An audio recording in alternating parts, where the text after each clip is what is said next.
Hi, I'm Bill Kristol. Welcome to Conversations.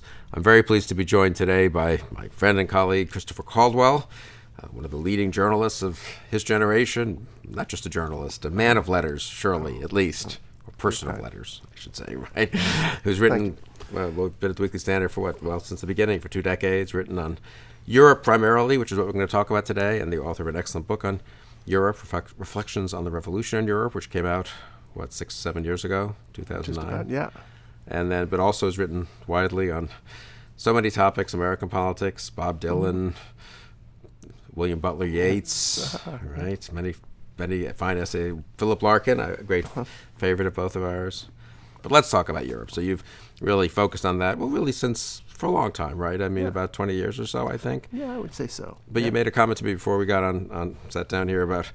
For a while there, you seemed like you were writing not the same piece over and over, but covering the same topics over and over, and then things changed. So let's talk about that, because, I mean, the trajectory for the last quarter century, I mean, I was there in the first Bush White House, Berlin Wall falls, Germany unites, to people's surprise, unifies under NATO, Europe whole and free is the vision. Then in Clinton, Milosevic is defeated, and it looks like Europe whole and free, liberal democracy, end of history kind of may not be applicable to the rest of the world, but Europe does seem to be a place where it's happening, and I guess you could even say working. So was that ever the case? Did that change at some point? Give us the big picture here on Europe. I think maybe certain contradictions in that system kind of built up to a critical mass. I mean, Europe has had, so in the period we're talking about roughly, after 89 or 91, it was a great, Europe breathed a great sigh of relief. There was what was called at the time a peace dividend. None of these Western countries, the United States included, really had to keep up anything like the level of military vigilance that they had before, and that a lot of that money was spent on consumption. Right. And you had other trends that allowed people to consume even more, right? You had in Europe, as in the United States, those were years when you had a great big glut of people in prime working age because of the way the baby boom moved through, the aging process. And you had very few children. You had very few dependents. That becomes a problem later, but it wasn't a problem then. So back then... So in the 90s, lots of workers... Very few dependents. Not so many old people and very few young people, That's both right. of whom take up resources, presumably, right? Peace and the opening of new markets. It was just like a total windfall, and none of those conditions are really present now. And we in the West have formed some bad habits from that time, which we're kind of painfully unlearning. Well, so let's go through some of these different conditions, since it's a very interesting way that you put it. Demography. I think you've always emphasized in your writing that demography matters quite a bit. Yeah, I think it does. What's the basic picture there on Europe? I mean, the basic picture is what are its implications? Yeah, I mean, it's been a while since I wrote the book and got right deep into the numbers at a country by country level. But you have, situations like in Italy, which has a birth rate of women having like 1.3 children in the course of their lifetimes. If that's the case, you have a population that begins to shrink very rapidly. So, and it's already shrinking, if I'm not mistaken. Absolutely, but it's been, people talk about the demographic problem is in the future, but I gather, if I'm not mistaken, in Italy, maybe Germany as well, it's actually already happening. Is that right? That's right, but it's sometimes it's covered up by immigration, and sometimes it's not quite covered up. But there are two basic problems with that. One is that you wind up being dependent on high immigration just to even keep your country the same size, and there's an incentive to keep your country the same size. There are a lot of gardens that need to be watered in Italy. I mean, you wouldn't want Italy to be totally automated, which would be the solution to a shrinking country. Okay, so you have you basically summon immigration when you have a low birth rate, but you also create a big economic problem, because even if you replace your Italian people, your heavily networked, highly educated Italian people, with workers who are going to be basically minimum wage workers from the other side of the Mediterranean, you are not replacing the capacity to add value to the economy. And so when you're a country like Italy, say, with 2 trillion euros in debt, you're facing the prospect of paying off an almost insurmountable debt with a shrinking economic capacity, and then you're up against the wall. And when did that wall start to become imminent? If that's to mix, well, just to mangle that metaphor, but yeah. To take the case of Italy, it's very easy to be unfair to Italy. People like to make fun of, Berlusconi and talk about how quickly the prime ministers change and Right. things like that. Italy has been, there's a tradition of corruption in Italy, certainly. But Italy has, over the last quarter of a century, I think, been an extremely well-run country. It came out of the Cold War with a lot of partisan corruption, some of which we participated in order to shore up the bourgeois parties against the communists.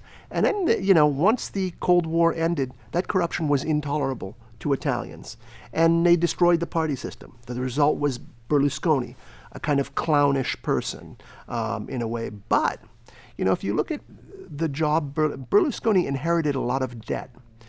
He ran quite a tight ship, actually. So did his counterparts on the left. I mean, the parties had different names, but people like Prodi, Letta, those people. So Italian fiscal policy has been quite well run over the last 20 years. It's just they're in a tough position to begin with.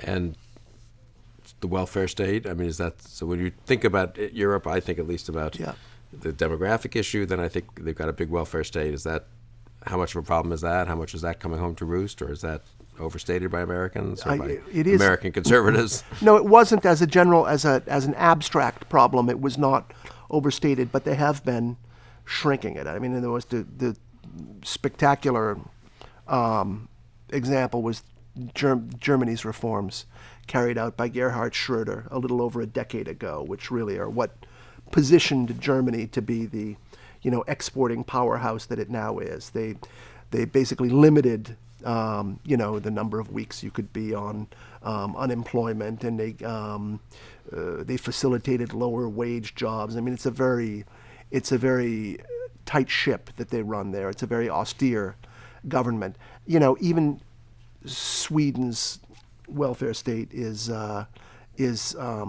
shrinking now. Britain has promised to keep its National Health Service funded at the same level, but other services are shrinking around it. So I think that they're pretty much in the same position that we're in. They're keeping the services nominally the same in most countries, but allowing them to shrink, relative to the size of economy. Still bigger than us, though, in general. I mean, the size of government and the size of the welfare state, or is that also a little misleading? I think that's a very complicated thing to figure out when you consider how big healthcare bulks in our economy, and the fact that it's now so heavily regulated that it's hard to say whether it's so it doesn't count as private. part of government, but is it really? And then not, yeah. And then when we compare governments, government spending, we often compare only our federal government spending to their national spending. Whereas if you add in state and municipal spending, you get a pretty high number. I think the systems are roughly comparable. So if I'm a cheerful, moderate, liberal, kind of pro-EU, conventional wisdom type, which is the kind of guy I am, as you know, why can't I say, okay, well, this seems reasonable. It's been peaceful for the last 20 years, since Milosevic, almost 20 years. They're shrinking or capping the welfare state, as we are, so they're not going to blow up that way. They're taking in some immigrants to replace the kids they're not having. And anyway, there are worse things in the world than being Italy of, I don't know what the numbers are, 60 million and then 55 million and 50 million. It's not like that's the end of the world either, right? There's a little more space to go around for all these people. So what's the problem? Why can't this go on? Or can it go on? Or is there really a crisis? Or are we just having some blips here, little populist uprisings, but basically the system functions. Well, I mean, it's functioning at this moment. And, people work through crises. I mean, there have been times when, there certainly were times during the Cold War, both in Europe and the United States. Think of the United States in 1974 and 1975, when people said, this just looks bad. Every trend is going in the wrong direction. And if you plot out, where our inflation is going, if you plot out, where our growth is going, we're going to have, there's going to be chaos in shortly, But and yet the trend lines change and you pull out. But there are really ominous things going on now. I think that the escalation of the radicalization of Muslims in Europe, I think, has in the past 2 or 3 years, certain, and the incidents, the Nice truck bombing, the Berlin Christmas fair bombing, those sorts of incidents, I think, have really worried Europeans. So immigration, I mean, that's, I guess, the elephant in the room. How serious a problem is that, the Muslim immigration to Europe? I mean, the difficulty of assimilating those immigrants compared to presumably other kinds of, immigrants from more akin cultures and societies. Yeah. Well, I mean, there are the aspects of the immigration problem that are simple to talk about, or sort of maybe safe to talk about and get talked about. The economic aspects. I think that even those, as we can actually witness from our own presidential election in the past year, even when, the economics, even when the problem with immigration is only economic, it's a problem. I mean, there are certain efficiencies you get out of, low labor costs. And in fact, we've built our entire economies in the West around low labor costs. But and you can have a really well-functioning economy that way. It's not so clear that you can have a well-functioning political system when your economy works on low labor costs. So there's that, and they have that problem fully, and you see it in France. But there's also this problem of Islam. Islam is a near neighbor, To some extent, Europe has a globalized immigrant pool, as we do, but the preponderance of their immigration is going to be from countries in the near abroad. And those are not going to be like, Russia and Armenia, because those are countries with great demographic problems too. They're shrinking. It's going to be these, growing countries in the Middle East and North Africa, increasingly sub-Saharan Africa. And so Islam is going to take up a larger and larger weight in these countries. And a lot of people say, wow, you look at France, and Islam is already the second most important religion in France, No, it's the most important religion in France. It may not be the religion with which people most, associate their ancestry, but it's the religion that motivates the most people in a big way, And so that's got to have an effect on the culture of these countries. You can't have, the main religious passions of a country channeled into a sort of like new religion without getting other sort of like new institutions. And I think the people who sense that are right. So talk more about that, either in particular countries like France, Sweden, you've reported from. I know where there's a big issue there. I mean, just both the numbers and also Italy, I guess. Not so much Islam maybe, but also a huge influx of non-traditional Italians or even non-traditional neighbors of Italians. What is it? What is it like? What are the implications of that? And is that the change you saw 6 or 7 or 8 years ago? You said something that when you started to go around 2009, 10, things really started to change. I mean, just in your reporting. Yeah, I think that's. Is that the core of it? Right. Well, yeah. Part of it is just raw size. I mean, I think that the people who had misgivings about having a multi-ethnic Europe. Had an example of a Western country with a multi-ethnic Western country with certain problems to look at, and that was the United States. And the United States is a very mixed picture. You have, on the one hand, you have extremely successful immigrants, who have become Americans, and to the point where they're invisible to their fellow citizens, as they're not even seen as ethnic minorities anymore. And on the other hand, you have a race problem of long standing, right, which dates from before the Mayflower, as they say, and has only been imperfectly solved, although perhaps solved to the extent that Europeans felt it could be managed at the time when they were setting up their own, systems of this sort of thing. But there is this question in Europe of, do we think of these newcomers and their children as sort of like immigrants on the way up, or as in America, let's just put them to work, and then in a generation or two everything's going to be fine? Or do we think of them as a sort of a difficult to digest bunch of people who are destined, probably through the fault of the majority country, to clash with the majority, as is the case in the American race problem? I don't think Europeans are even close to figuring that out, But there's some evidence that it's not as easy to get to the former solution as they would like, right? And the radicalization of the Muslims of the second generation. That's right. So there are a couple of problems. One is an unreasonable expectation of what assimilation means. So in our heads,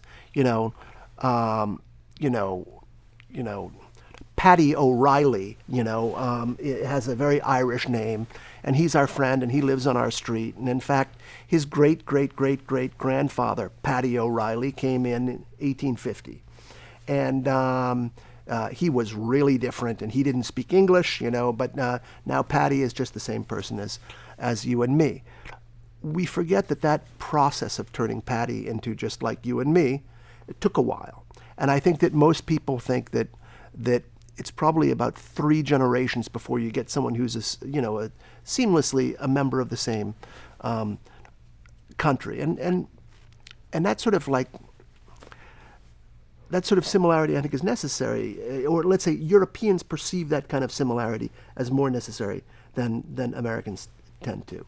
So that's, I think, one thing that they forgot, that it takes time. The other thing that they forgot is that people who came to the United States, although they assimilated in every single respect except one, their religion.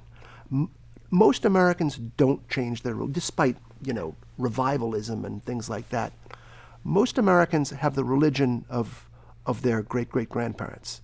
It comes down through families in different ways. Sometimes it's, matrilinear, sometimes it's patrilinear, but Americans have the same religion as their great-great-grandparents, and no one has ever come up with a solution to wash religion out of immigrants. Do you know what I mean? Mm-hmm. So basically, to accept a large number of immigrants from Muslim lands is to commit yourself to a certain degree of Muslim identity several generations down the line, and absolutely no one thought of that.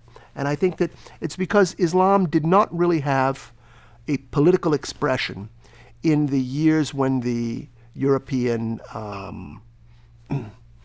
immigration policies were being devised in the 50s, 60s. Everyone thought of, Baathism and Arab nationalism as being the threat. It wasn't until, Khomeini's revolution, which we didn't even think of as Khomeini's revolution in the late 70s. It was a revolution that turned out to be a Muslim revolution. It wasn't really until then that people realized that Islam might be a living political force. Do you think so? I mean, this is a bit of a direct digression, but Do you think 79 was really crucial, the Iranian Revolution, the sort of, in terms of either actually making political Islam a living force or letting other people, letting the rest of us know that it was a living force? More letting the rest of us know, because we know that there was the Muslim Brotherhood in Egypt, and they were doing battle with the government, and they were Said Qutb was hanged in 1965. Right. So these things were going on in the Sunni world as well. And the Saudis were doing their thing. Right? But that's right. But I'm talking about Europe's.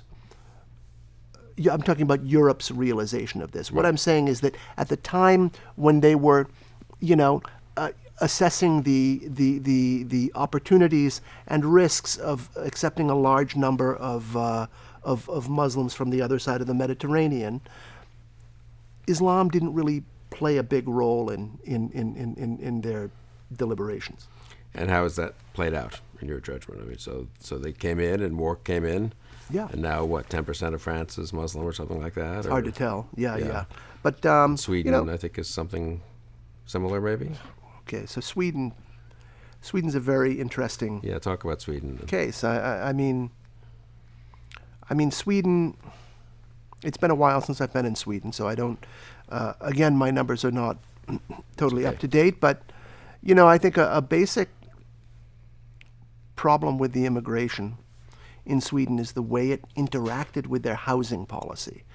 Bizarrely, Sweden in the 1960s, when it was a country of about 6 million people, built 1 million family units of housing, sort of dream homes. It was sort of like a pie in the sky, sort of like the kind of thing that a popular socialist government does because it can.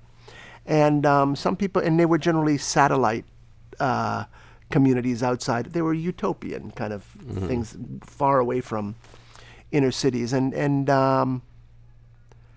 they didn't like them. Some Swedes moved into them, but all in all, they didn't like them. And a lot of those apartments were empty at the time when the big migration crises of the post-Cold War came. And I believe Sweden is the only country in the world that has never said no to after these wars, to refugees. I mean, they've accepted even from the Iraq War. Okay, they've accepted many times more refugees. I think even in absolute numbers than the United States. So they've accepted refugees after each of these wars in the last 27, 28 years. Starting with Yugoslavia, and they've been able to put them in these housing projects where they're very seldom seen. So the bizarre thing is that Sweden has built up this, this very large immigrant population, and I mean, immigrants and their children are now probably over 20% of the population. Large, okay? I think maybe the largest in Western Europe, you could say, unless you count countries like Luxembourg and Switzerland that have big internal immigrations. And they've built it up without really leaving any impression, say, in the center of Stockholm. But it's beginning to, tensions are beginning to mount because the government can't give an infinite quantity of resources to these places that aren't very well connected to the economy, and so you get riots and demonstrations, and some of these ghettos are quite Islamized. In general, and again, it's been a while since I've been in Sweden, so I don't want to. This is not up-to-date information. But one thing that mitigated the problems of assimilation somewhat are that Sweden's immigrants came from such a large variety of countries. There was no dominant migrant group that set the tone the way Turks do in Germany, for instance, or in a much more benign way, this way Mexicans do in southern California. So there was no, but out of this diversity of migrant groups, a kind of a common Muslim culture has formed in Sweden in in some of these housing projects. And so you do see you see an astonishing number of veiled women, for instance, even where a majority of the women don't come from countries where women veil themselves, you know? Right. And I gather in other parts of Europe, the second generation or third generation, I suppose, is more pious or more, maybe that's the right word, but more Islamist, more political in their Islam than, or Islamism, than their parents were. Is that, which Absolutely. is not something people expected. Maybe they should have, but they didn't. Yeah, well, no, I'm not sure they should have, because there's a mix of things going on here. One is a general resurgence of religion worldwide. I mean, I think that there are probably, people in their middle age now, let's say 45-year-old American Christians are probably more religious than 75-year-old American Christians, from what I gather. If you look at Robert Putnam's work, the heyday of the religious rebirth in America was roughly 1970 to 1990. You've had that going on in among European Muslims, but you've had other things as well. One is the change in the economy. For immigrants who came in the early 1960s, it's true that many of them were brought into industries where the jobs were hard to fill. And one of the reasons the jobs were hard to fill is that the industries didn't have many prospects. You know what I mean? Things like haberdashers in Yorkshire, right, and lace makers in Belgium. These things were going to go out of business soon, and they didn't offer the kind of security that people did in that sort of like golden age of the corporate ladder. However, people did trust that there was a corporate ladder. The social structure was kind of, it had a large middle class. And so you figure if someone came from Turkey or North Africa, after a few years of working in a factory, his son would do something sort of like a bit more grand. But now we're in a different economy with a different social structure. We've got all these McJobs, as those who dislike this social structure call them, Mm-hmm. Things like, folding sweaters at the Gap and pouring espressos at Starbucks and things. But it's tough to see the next level. So it's much harder for a 20-year-old North African kid in the suburbs of Paris to climb up from his social class than it maybe was for his father. So there's a certain amount of alienation there. So it's a little bit. It's kind of natural that they would be a little bit, let's say, less well disposed towards the mainstream of the culture than their parents were. So all this is going on, and is there a moment where people look up and say, "Whoa, this isn't working out the way we hoped"? Or I guess the elites. Is it Euro-related crises? Is it immigration-related crises? Terrorism-related crises? Yeah. There've been many moments, publics just don't tend to like mass immigration, but elites do. I mean, this is the same story, I think, in every society for the last 500 years, and we've had many immigrations in many places. Elites think it's good for the economy, and it winds up being good for them as individual participants in the economy. And those who compete with immigrant labor do less well by it. So, when and then there are obvious feelings of, sort of like just cultural threat, right, people not wanting people who look differently from them in their countries.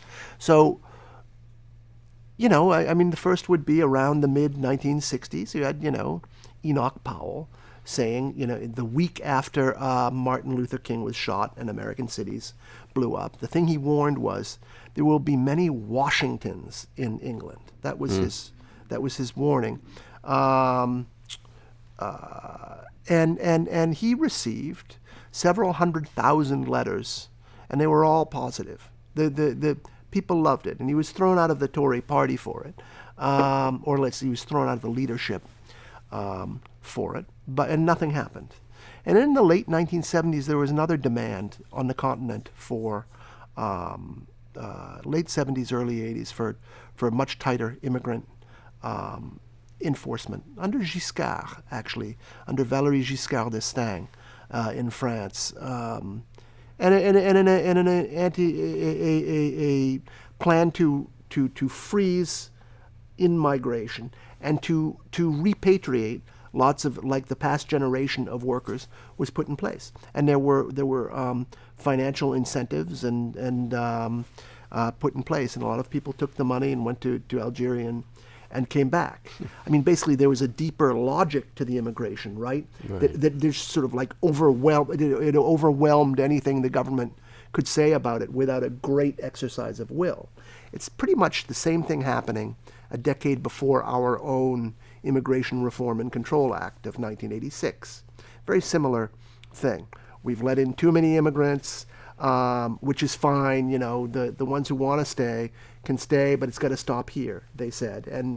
But that was only the beginning. So the question is, it takes once an immigrant, a wave of migration gets underway, it takes tremendous political will to stop. Remember, to take another American example, our great wave of immigration began in the middle of the 19th century, and people were complaining about it quite early. Right. And it took until the mid-1920s to even slow, So for you, the immigration, I think, issue seems central to this, maybe the central challenge to the sort of happy story of a Europe that's, peaceful and sort of end of history like, and overcoming all these old-fashioned tensions. I mean, there was the combination, I guess, of immigration with the economic challenges. I'm not sure. It's the combination that's interesting, because I'm not sure that I would call immigration the main challenge,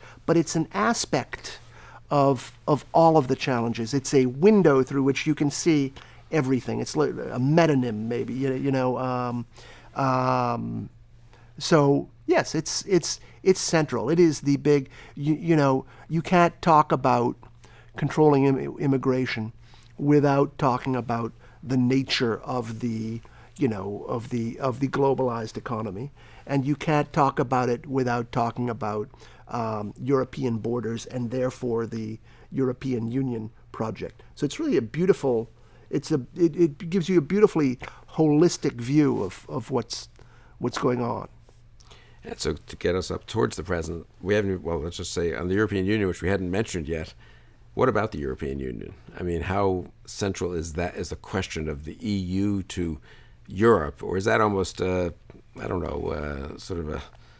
things be that different if there were no EU? Will it be different if Britain leaves the EU and so forth? How big a question is the EU question? I think the EU question is a very big question, because the EU has made it impossible for governments to defend their borders. The borders of the EU have always been the borders of whatever country at the time happens to have the most lenient immigration policy, because the countries have the responsibility of policing their own external borders. That is why when Viktor Orban was called a nationalist during the Prime Minister of Hungary. The Prime Minister of Hungary. When he was called a nationalist during the migration crisis of 2015 for putting up a border, putting up a fence, on the border of his own country, he replied, "Well, I'm only carrying out my responsibilities as an EU member to defend the external border." He did have an internal border fence with Croatia, I believe, which he took down, just to sort of like to remain in intellectually consistent. But all of the things that certain populist politicians, let's say the anti-EU politicians, say about migration is absolutely impossible as long as these countries remain in the EU. Britain is a special case because it's an island, and it has always had a special migration policy and has been able to enforce it. But the other countries really have had no way to create policy on their borders. And this really became, I guess, maybe a qualitatively bigger issue with the Syrian civil war and the mass migration of 2014, 15, 2015, I guess? yeah, I think it started maybe in 2014. So talk about that. It's funny, or is that right, or was it already happening? Was that a moment? There was a miniature situation of that sort of a stream of migrants coming out of Senegal onto the Canary Islands in 2005, which I wrote about for our magazine. But yes, I think that Syria, just the picture of miles-long lines of humanity marching into Europe, I think it hit Europe at some very deep level, and it hit them at a deep level in a very, very ambivalent and confusing way. I mean, there was a genuine outpouring of humanitarianism and pity, combined with a sincere unwillingness to repeat, the worst things that had happened in European history, combined with fear.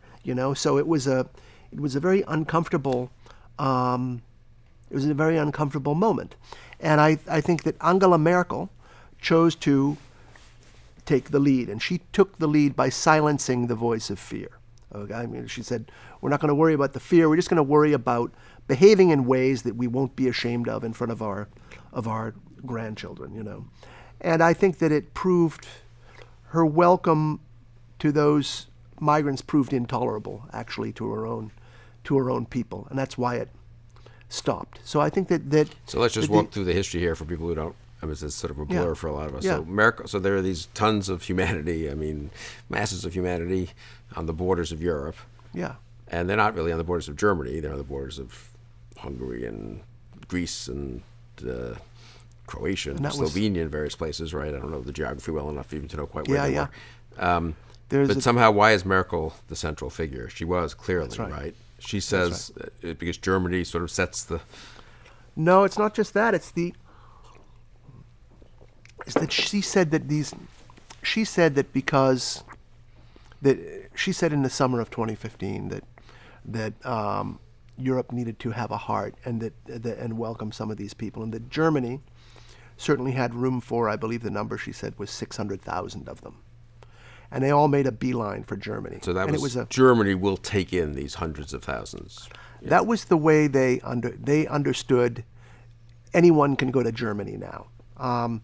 And so all sorts of things resulted from that. One is a lot of people in Iran and Pakistan said to themselves, hey, how are they going to know I'm not a Syrian when we get there? And so that entire region got on the road to Germany. And I remember talking to people in Austria and in southern Germany, talking to migrants about this. And the easiest way to get, the migrants' view on things is you walk around and you find Pakistanis because they spoke English. So you did have a massive influx of people. They came in across on boats. They came through Turkey, came on boats to Greece. Right. Some came overland through Greece, so that was a much trickier route. They crossed the former Yugoslavia and then re-entered the European Union, generally in Hungary. And this was a bizarre thing because generally, under what the Europeans call the Dublin rules, the country that first accepts that first makes bureaucratic contact with the immigrant is responsible for billeting him, Well, I mean, Greece couldn't do that. Greece just didn't have the resources to accept these millions of people, so they just waved them through. And the other countries began waving them through. Austria even began waving them through. There were so many of them. And then Germany had these people lined up at the borders and getting very impatient, sometimes without water or food. And so they were letting them in without processing them. I'm afraid that everything people say about sort of like the slapdash way this was handled was true. It was very chaotic. And so over the course of this crisis, I think that the voice of fear began to drown out the voice of compassion. And, okay, so this is 2015, so then did they sort of manage to stop it, or did it just negotiated, stop it? Merkel negotiated in the name of, it was she who negotiated, but she did it in the name of Europe, a bilateral, or let's say an agreement with Erdogan of Turkey, that it involved sort of like trading people who were not appropriately swapping people who were not appropriately in Europe back to Turkey in exchange for genuine refugees from Syria. So there's no net. It's not like Europe is losing people through this deal, but part of it is that Turkey would stop the flow. So now Erdogan is in a very interesting strategic position. He controls the spigot on what is a great political problem for every European leader, And I believe that the amount that Europe agreed to pay Turkey was somewhere around 3 or 4 billion euros for this deal. Yeah. And Erdogan is not, I mean, it's hard to believe that 10 years ago Turkey was viewed as a candidate for accession to the EU, and that was the kind of politically correct, and not just politically correct, but the actual hope of European leaders to...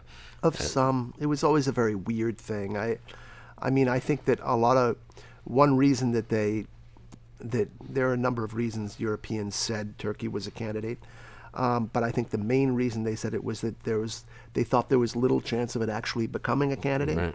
And so once there did appear to be a chance of Turkey becoming a candidate, Nicolas Sarkozy, when then in power as president of France, said he would veto Turkish membership. So I think there's still very little likelihood of it. But and Erdogan is Islamicizing Turkey. Yes, he is. But he was doing it back at the time when everyone was so enthusiastic about Turkey as well. So. But that's itself interesting, isn't it? Just to get out, I don't know, I guess that's outside Europe a little bit. Do we consider Turkey part of Europe? I guess that's a question, right? Part of it is, I guess. Yeah, just a small part. Thrace, yeah. But, I mean, that's interesting, though, that this modernizing country that one would have seemed to be going towards, let's say, a Greek and then towards a European model, you might say, of governance and of life. Yeah. Well, but that's not the case anymore, right? That's sort of a big deal, no? Or yes, it is. But always I think the main Europeanizing force in Turkey was the army. Right. And so as Turkey got more democratic, it got more Muslim. Yeah. And it's one of those many places in the world where democracy and liberalism sort of come apart. I suppose Turkey and Pakistan would be cases where 30, 40 years ago, people had a view of how that might go, which does not seem to have worked out. Yeah, I don't know much about Pakistan, But similar. But I know, people tell me women used to wear halter tops in downtown Kabul, and... Right, Afghanistan. Yeah. No, sure. Yeah. So do you think 2015 was really the year historians will look back and say this was sort of a big moment where perhaps the post-Cold War era ended, and whatever, you'll explain in a bit what the future is going to be, but whatever the future is began. I mean, is that the moment?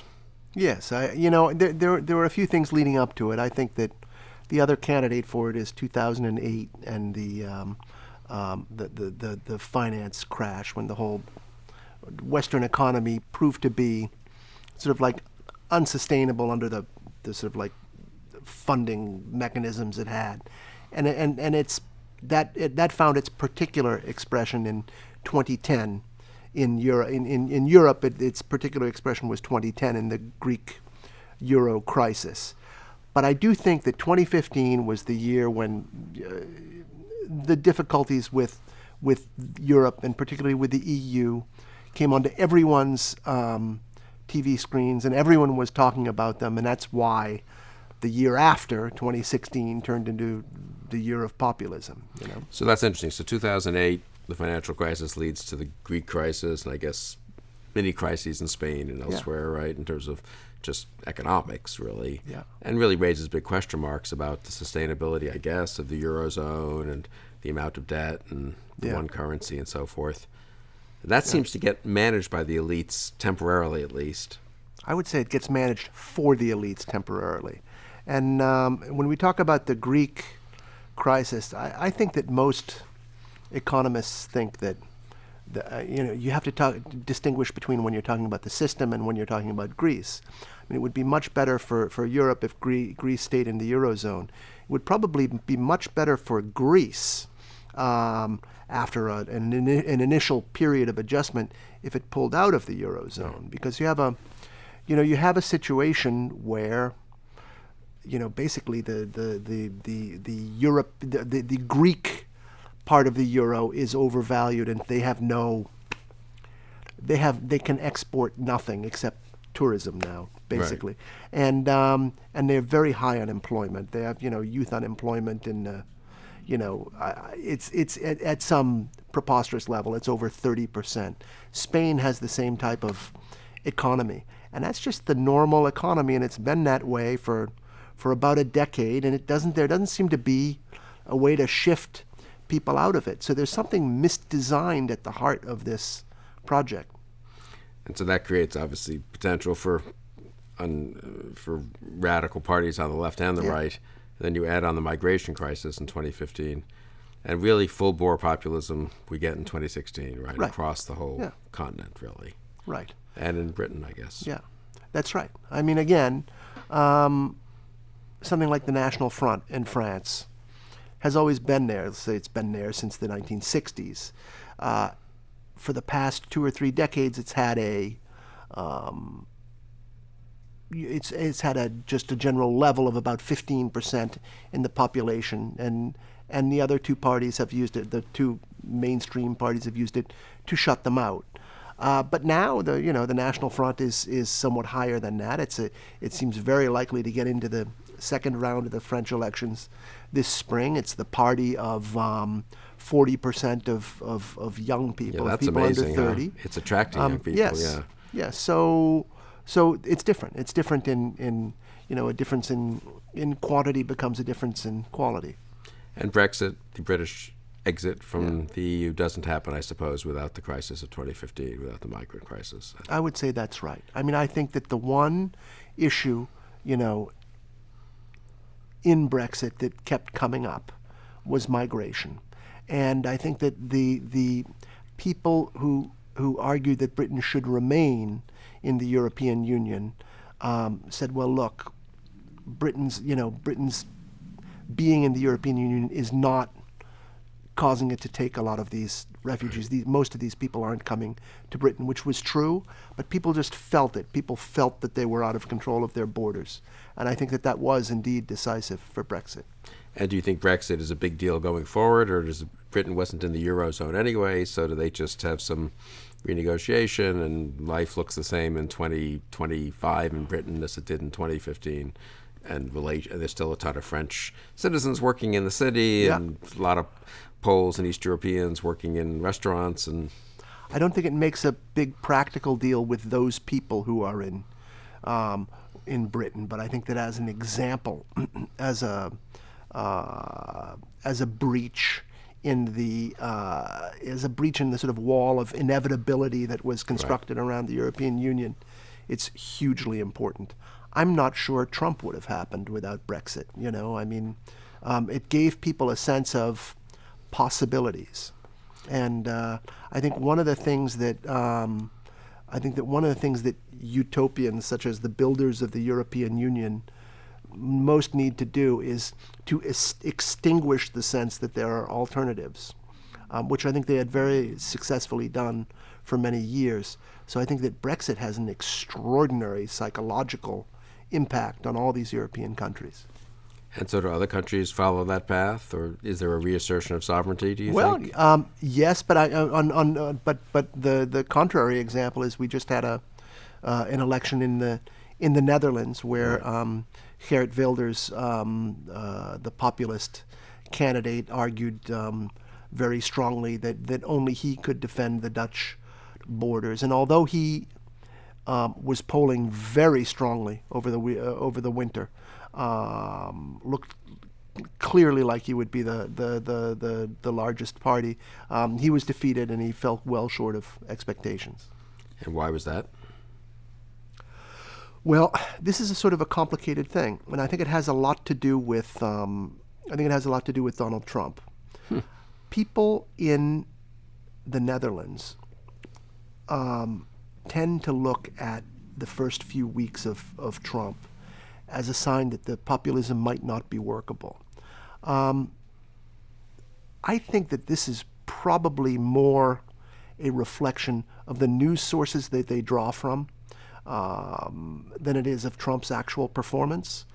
But, and the Netherlands is a very European country. I mean, in the sense, it's a little country right in the heart there, people from different nationalities, different languages. I mean... Yes, it is. But on the other hand, it is a country where in a referendum in 2005, 2/3 or 63% voted to reject the European Constitution. So it is a country with a history of very expressive, populist politics. I mean, or 2002, you can look at when Pim Fortuyn, who was kind of a sort of like a chatty entrepreneur from Rotterdam, wound up almost becoming its prime minister. So they will go populist if given the opportunity. Yeah, that's a good point. So I think it is significant that Wilders didn't do better in this election. So I guess the way I'd put the question is, you in passing said the utopian hopes of the founders of the EU, but isn't the populist reaction, the pro-sovereignty kind of, we're going to fix the democracy deficit by going back to the nation state, and how utopian is that given the actual world of Europe and globalization today? Yeah, you really can't go back to anything ever in any aspect of politics. The one area, so to the extent that people are going to promise to recreate the world of 1960, they will fail.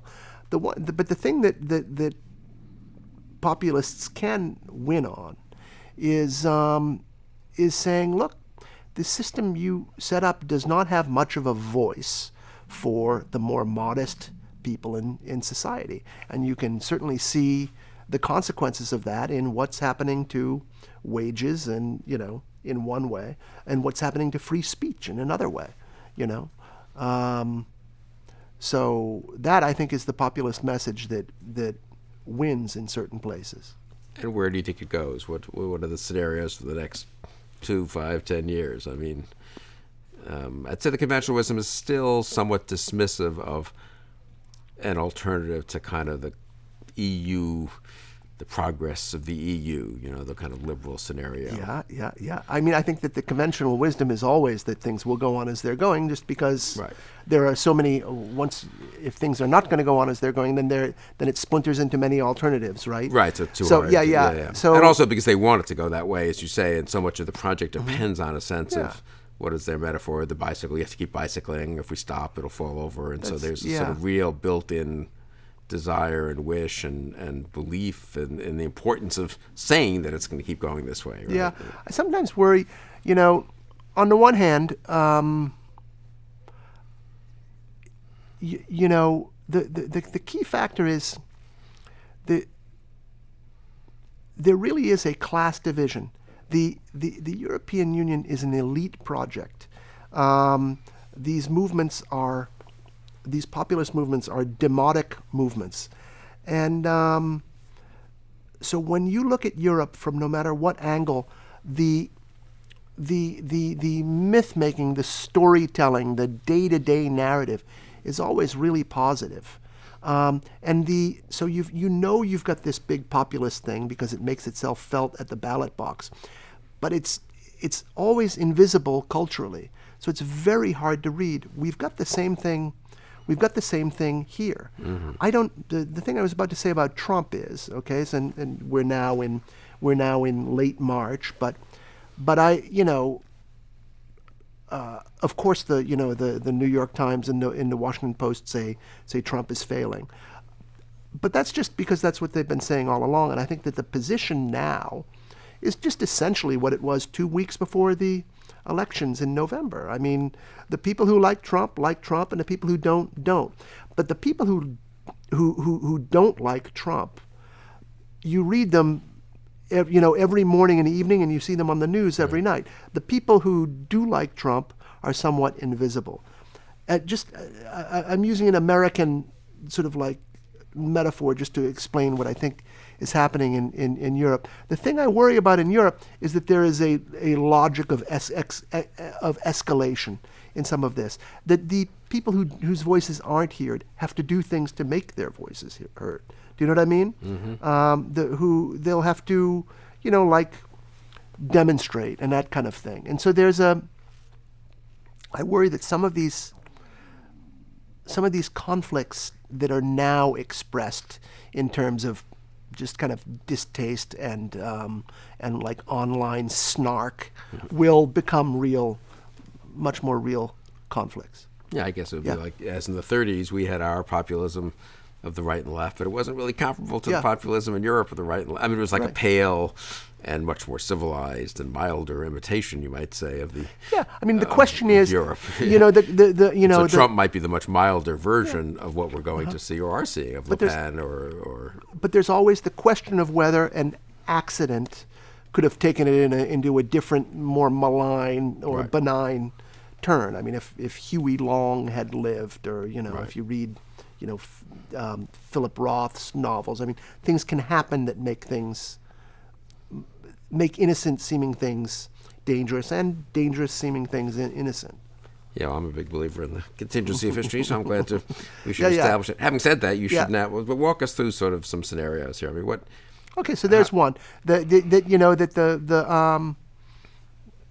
the populists, unable to make themselves heard in the the newspapers and on the internet, do begin to do things like, well, look at what happened in Ukraine 3 years ago, where people show up in the middle of the city and they just camp out, and that's their home. That's sort of, we're sort of like an escalating level of demonstration. Another possibility is, reconfigurations in the European Union. They have lost Britain. Right now we're in a period where Britain is reconfiguring its relationship with the European Union. It's trying to sign a bilateral deal on defense with Germany. It's trying to reconcile it's trying to settle on a price for withdrawing from the European Union that will guarantee it access to the European markets. We could see a lot more bilateral cooperation. I would not rule out, even if you have a wave of countries withdrawing from the European Union, very strong, I mean, the survival of a rump European Union at the heart of it, which might resemble the original 6 who were in it, which have generally, except for Italy, which generally have similar monetary policies and similar economies, That's sort of a German-French condominium, really, with small countries floating along. I guess Italy was medium-sized country. I suppose this is why the French election is very important, though. I mean, if Le Pen were actually to win, that would be pretty astonishing. Le Pen's victory makes no sense within the European Union, right? So that it would necessarily involve moves to withdraw France from the European Union, which would be kind of big. Yeah. That would be big. So you think the chances of something big happening one way or the other, to say nothing, of course, of more migrant crises, more economic crises, the debt crisis. So if you step back and really look at it from 30,000 feet, it seems to me, but I don't know much about this, that the odds are as good that something really big happens and some big fracture or fractures happen, for better or worse, let's just say. I mean, as opposed to sort of things going along with these hiccups. I would say if you look at it from 30,000 feet, as you put it, that the big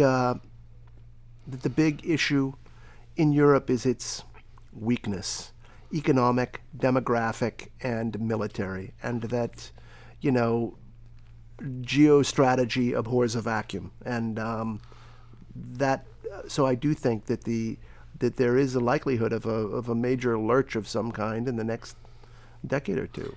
Weak multinational empires do not usually survive forever, or never, and usually break up in ways that are not easygoing and or predictable. I guess, right? If you think of the Austro-Hungarian, and they also do they bring other things down with them? I guess that's another interesting question, right? It's not. I don't know. The last time, a lot of we had the Soviet Union, but I mean, if you look at World War I, you have 4 empires falling at the same time. Right. So. That's interesting. So short term, what should people be watching for as they think about sort of Europe and the future of Europe? And then I also want to ask what implications it might have for us over here, because there are so many analogies. I think you're right about Trump, and you were talking earlier about the sort of, the things that happened in the 90s and the 2000s that didn't quite break through in Europe in a way. I think that's very comparable to here too, with Buchanan, and then Ron Paul, and then so Trump is different from them, obviously, and has a kind of ability, was a celebrity and wasn't nearly as hard-edged, and lost some of the really distasteful aspects of Buchananism and Paulism, but in a way you could look back and say this was incipient, and then it breaks through, and I suppose it's similar in Europe in some ways. But well, let's just go back to Europe for a minute, and then we'll talk about its implications. So there's a sort of, is there a real sovereignty possibility? I mean, could we be looking at a map with Hungary and Britain and a couple of new countries reconfigured there in the former Yugoslavia, and some border wars? And I mean, could we be looking at European history, not the nightmare scenario of the 30s exactly, but let's call it normal European history, I think, of the 19th century, which is not one set of waters and is not entirely peaceful. It's not ghastly genocide or world war either, really. It's just nation states. 19th century I think was quite peaceful, even in but Europe, still there were sort of issues between different Germany was consolidating itself, and Romanians and Hungarians, and where the borders were was not a set thing. I mean, we're so used to settled borders, but why does that have to stay forever? What do you think about it? Right? There's a great advantage to settled borders for everyone, and I think that the advantages are so great that the Europeans would be slow to give them up. It's not like a. So yes, I think that you will have a. You will have a return to. I don't know. I guess I don't know. And the counter argument, I suppose, is, and I don't know which way I think this goes either, because on the one hand, I'm not an end of history person, so I think we'll go back to history, and we kind of know what history looks like. I mean, history has looked like, and it's nation states, it's peoples, it's ethnic and religious tensions. It doesn't mean it's 1938, but I mean, conversely, you talk to young Europeans, and they are kind of European. They're not quite as much, I don't think, Spanish or Czech or French. They are very used to traveling without visas. They're very used to being with people from other countries. I think that's kind of an optical illusion. Is that right? I think when you talk to Europeans who talk to you about traveling, they're generally traveling, which means they have enough money to get out of the country and cross the ocean and travel. I think that's an elite view. I think that maybe the best way to look at it is I'm often reminded of something your father said in one of his essays, I think, in the 70s, when he was writing about the counterculture in the 1960s. And he said, I think that when the history of this time is written 150 years from now, there will be a chapter called, what it was, the aristocratic impulse. So there was something about that he saw in the ferment of the 1960s that was kind of aristocratic or anti-democratic. And, I think that when we look at the last 70 years, there have been a lot of attempts by a lot of different means to, no one wanted to say after World War II.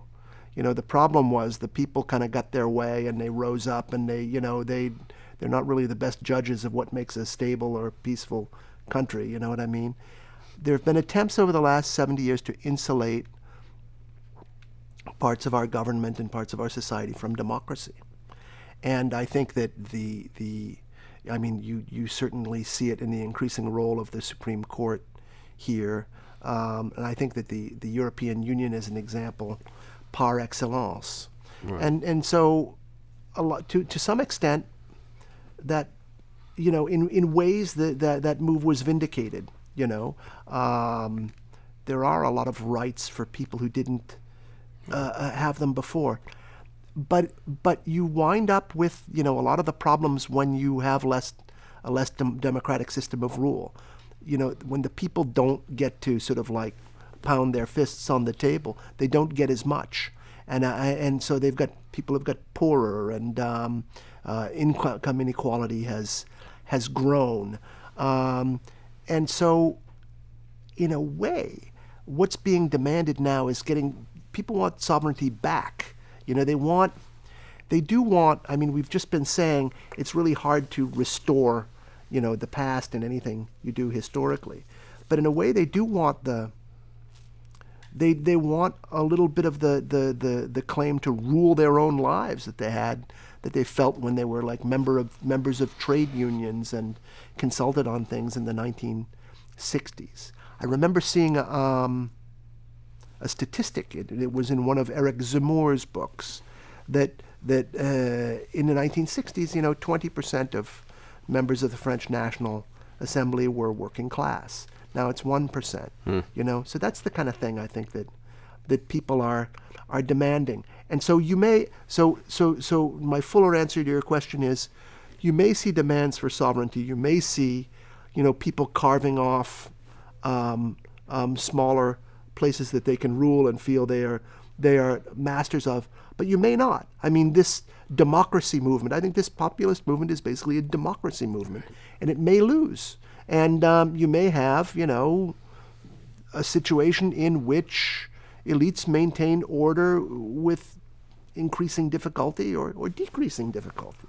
Or decreasing even nominal respect for or obeisance to democracy. You could go back to that past too, yes, of a kind of that's right. Austro-Hungarian. It wasn't, horrible dictatorship, but it had some democratic institutions. I don't really know much about it, but my impression is. But at the end of the day, it wasn't democracy the way we think of it. So this is interesting. Yeah, and I guess language. I was thinking about your instance where you said, well, I just, if people travel to the U.S., of course, I think of them. They like traveling all around Europe, and they think it's all one big thing, and not. They've escaped the nation state. But I suppose language is a very interesting test too. At the end of the day, it doesn't seem. I think the elites speak English everywhere. Mm-hmm. So in that respect, English has become the lingua franca, so to speak, of the world. Yeah. But it's not as if my impression is young Spaniards and young Czechs and young French speak. They still speak the languages, right? Their own languages. In different ways, English is the lingua franca of the traveled classes and the people who deal with people from other countries. That's not everybody. Right. So it has to do with class. I think that any one of the educated classes is going to speak English pretty well. I think that's even true now in France and Italy, which are a couple of countries where. But that's not inconsistent with.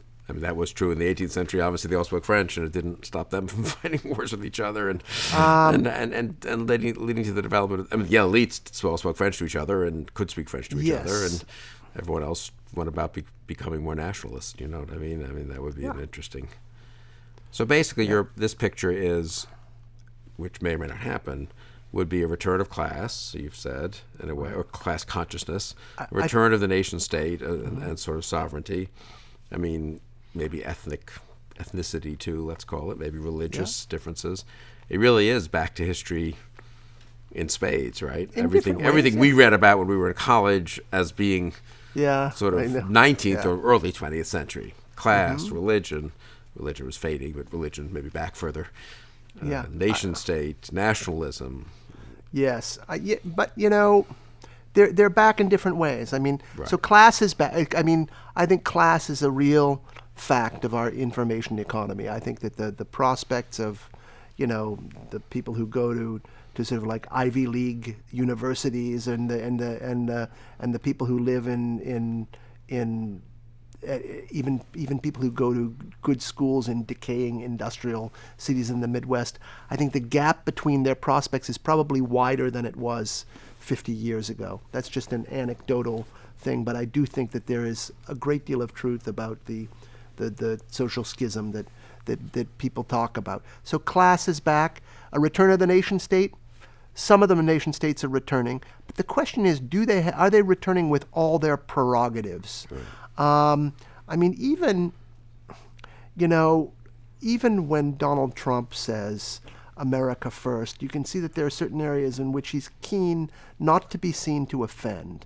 You know what I mean? Right. And the question is, and you cannot really have, you cannot safely have a return to the nation state with its plenary powers that you had before the invention of the atomic bomb. Do you know what I mean? Right. I mean, nations are gonna have to be bound together in something. There's got to Right. be, so yes, there seems to be a demand to restore certain things that we've lost in the last 10 or 20 years, but it's not clear how much can reasonably be restored. And I guess just to push this one step further, I mean, what could then end up in a half restoration, which could be healthy and fine, where you have a greater recognition of class problems and of national identity, but still in a healthy system of alliances and trade and so forth. That would be a sort of happy, liberal future that's less utopian than the EU. Yeah. Or, of course, as you say, I don't think you can restore what was. Yeah. But it doesn't mean that the attempt to restore what was couldn't lead to a lot of chaos. Yes, that's right. And destruction, right? I mean, you say that you can't have the atom bomb with these independent nation states. Well, you could. You just probably have nuclear wars. But I mean, things could get out of control, right? I mean, that's the worry. And Europe, and Europe in a way is I guess some final question. I mean, is Europe, and you've studied Europe, but you're interested in the rest of the world, obviously. But it's funny. I would have said, I think 10, 15 years ago, well, the future is going to be Asia, America, Asia, Islam. Those are sort of obvious, huge issues. China, India, Islam, and then how we deal with all those. Europe just seems like this placid, Disney World in the middle with wonderful history and wonderful cathedrals and good food. And it's not going to be making history. I remember used to say in speeches, and people sort of thought this sounded right. I'm sure I picked this up from you or from someone else. That conceivably for the first time in a millennium, Europe will not be at the center of world history in the 21st century, right? I mean, in the past, if you studied world history, you studied primarily European history, even into the, of course, until at least through 1945, even with America's rise, and yes. That may not be the case now. It's demilitarized. It's weak, as you say. That's right. It's shrinking. That's but right. maybe it is still the kind of cockpit, though, where these things play out, right? I mean, I don't know. Maybe. I mean, that came up in the 21st, in the 20th, in the Cold War. I mean, I think people used to say, I think there was a German historian, it might have been Eberhard Jäckel, who said, this could have been, if you look at what Germany was doing in the age of, like Weber and Einstein, and this really could have been the German century, and then someone in the 1980s said, what are you talking about? It is the German century. You've got the Berlin Wall running through the middle of Germany now, and so yes, Europe can be the scene of world history, even if it's not the protagonist in world history. But it seems to show very little sign of being the protagonist. And I think that, I think one thing that a lot of people have pointed to is the nature of the European economy over the last 50 years. There's been very little innovation. Right. All it's been is the sort of like adaptation of American technological breakthroughs to local markets. So, it's an intelligent A continent full of intelligent, well-educated, capable people with a great tradition and occasionally hardworking, but it's not coming together into a, let's say a plan for the future. And if you're not actually shaping the world, you're most likely being shaped by the world. Yeah. So that's another reason why. And then I guess the question is whether this EU project which sort of tried to insulate them in a way from history. They almost explicitly say that, right? It's a fight from history with a capital H, and from the rest of the world too, really. Well, doesn't seem to quite work, though. No, well, the strange thing is they sort of like got caught in a sort of like a contradiction. They wanted to overcome petty nationality, But the moment they do that, I mean, they're vulnerable to the question. Well, then why do we need the EU? You've got the United Nations. Right. I mean, right? And what are the grounds for denying the Syrian refugees or the Moroccan refugees or people who are poor from Senegal? That's right. If you're genuinely an international humanitarian citizen of the world. That's right. If you've overcome the nation state, this is the right place for these people who need more to eat. Yeah. And that turns out to be a problem. Yeah. Well, or so they think. Yeah. Yeah. Or it seems to be at this point. Yeah. Chris, thank you very much for this conversation. I found it extremely thought-provoking, and you'll come back after you've taken a bunch of trips to Europe and after a few of these votes and in a year or two, and we'll discuss again what's happened and how you were prescient and correct about everything that. All right. Well, thank you. or not. Thank you very much. Okay. Thanks, Chris. Thank you, Chris Caldwell. Thank you for joining us on Conversations.